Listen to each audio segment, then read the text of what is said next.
Hello everyone.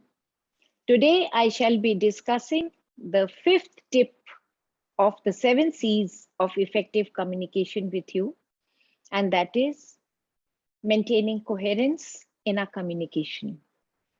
If we want our communication to be coherent, what does it literally mean? It literally means that there has to be a logical flow and there has to be consistency. When the consistency and logical flow is missing in communication, especially when we are making phone calls, writing letters, or emails, it creates a lot of confusion in the mind of the recipient.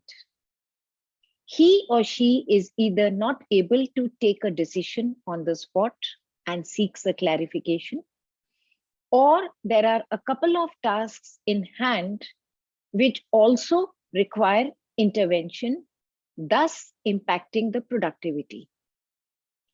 So, if I have to make my communication effective, then I have to follow 5 golden rules, which I shall be discussing with you in this video briefly. Rule number 1, make sure that while you are communicating, there is a theme through which the communication takes place. Avoid too many ideas in that theme. Rule number 2, just in case the points to be covered are too many, issues to be dealt are many, then what am I supposed to do? Say, for example, in an email, I have to cover 3 points. Point number 1, CSR activities. Point number 2, training and development. And point number 3, selections. Now, if I am not putting this in order in an email, it may end up in a lot of cluttering of points leading to confusion again. So, what am I supposed to do? I have to compartmentalize these ideas in points, separate points. Say, for example, CSR activity would be coming under point number 1. All the similar points which have to come as subpoints under CSR head would be written in bullet form as points A, B, C, and D. Point number 2, training and development. So all the points which are going to be clubbed under this heading would again be listed as 2A, B, C, and D. Likewise, more categories would be created for proper understanding of the issues which are being communicated to the recipient. Rule number 3, whenever we are writing messages or when we are communicating messages verbally, make sure that there is always a connecting word or a connecting phrase. This connecting word or connecting phrase is called a lead-in. When this lead-in is being used, it makes sure that the message is internalized in totality. You will be seeing me using a lot of lead-in words during this video where I am connecting my points off and on. Rule number 4, the ideas have to be listed in a chronological order, in a sequence. That is, the most important point has to be listed first, then the lesser one, so on and so forth. So when we create a logical flow in a sequence, it helps the recipient to decode the message. Point number 5, whenever the message is complete, and if it's a critical one, don't forget to review it.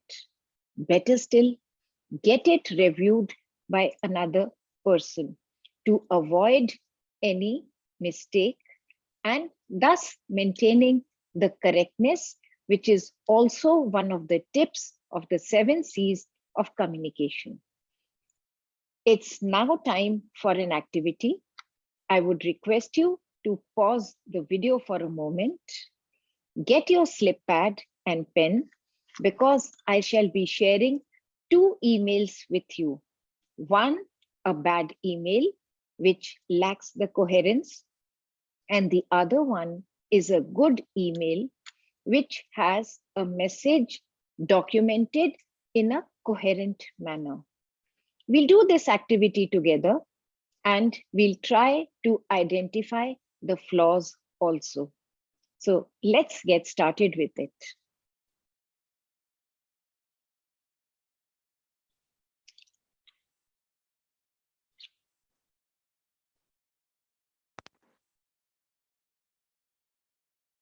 This is the example of a bad email. This email has been written by Nidhi to Bindu. I read slowly and I will request you to jot down the email in your slip pad. The mail goes like this. Dear Bindu, thanks for submitting the industry report. Rajan will give you some feedback on it. He also wanted to find out if you could be available for client meeting tomorrow. We will be discussing the budget for the next phase for the project tomorrow. Regards, Nidhi. I pause for a moment, request you to go through the email again. Identify where is the coherence missing in this email.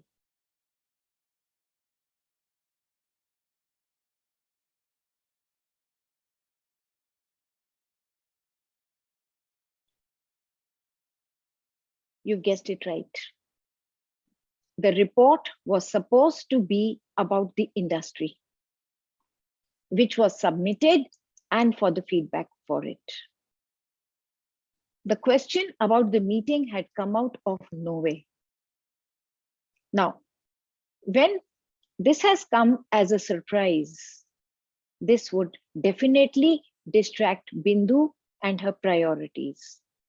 And it might compel her to seek a clarification, which means that till the time the clarification is not forthcoming, the activity has been put on hold. This is the example of a good email.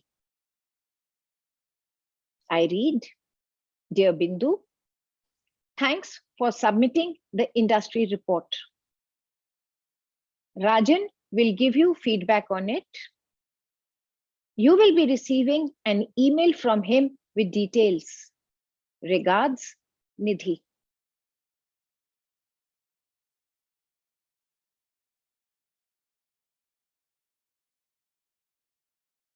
If you see here, the email talks only of report. There are no distractions. The query about the meeting must have been mentioned in an entirely different mail. I show you the mail again, the good one.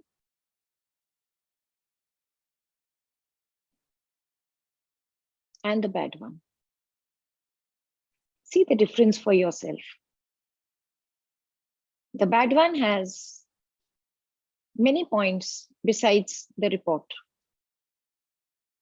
And the good one is only talking of the report. So the second email which has been mentioned is the one which is having coherence in communication, whereas the bad email was lacking the coherence. Now with these 5 golden rules which I have mentioned to you, along with the example of good and bad email, let's make sure that we are maintaining this particular tip for making our communication more effective. Thank you very much.